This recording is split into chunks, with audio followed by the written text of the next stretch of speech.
আমাকে ক্ষমা করে দাও। তুমি কালো বলে আমি তোমার প্রতি অনেক অত্যাচার করেছি। তুমি তোমার জীবন সঙ্গীর সাথে চলে গিয়ে আবার আমার কাছে অভিনয় করতে এসছো? বিশ্বাস করো, আমি অভিনয় করছি না। আমি ওকে ভালোবাসিছিলাম, কিন্তু আমাকে ভালোবাসিনি।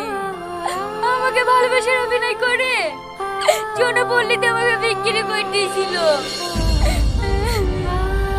তুমি আর কেঁদো না, তুমি আমার কাছে চলে এসছো। আমি তোমাকে অনেক ভালোবাসি গো। আমি তোমাকে সারা জীবন আগলে ভিডিওটি এক মুহূর্ত না টেনে পুরো ভিডিওটি মনোযোগ সহকারে দেখার জন্য অনুরোধ রইল। আর বন্ধুরা, তোমরা যারা আমাদের এই চ্যানেলে নতুন এখনো ভিডিওতে লাইক করে চ্যানেলটিকে সাবস্ক্রাইব করো নাই, বন্ধুরা তাড়াতাড়ি ভিডিওতে লাইক করে চ্যানেলটিকে সাবস্ক্রাইব করে আমাদের চ্যানেলের সদস্য হয়ে যাও। কেননা বন্ধুরা, আমাদের এই চ্যানেলে তোমরা যারা শফিকের ভিডিও নিয়মিত দেখো তাহলে কিন্তু তোমাদের অনেক উপকার হবে, কারণ এই চ্যানেলে শফিকের নিত্য নতুন ভিডিওর আপডেট দেওয়া হয়। তাই ভিডিওতে লাইক করে চ্যানেলটিকে সাবস্ক্রাইব করে দাও। আর তোমরা আমার এই ভিডিওটি কে কোন জেলা থেকে কে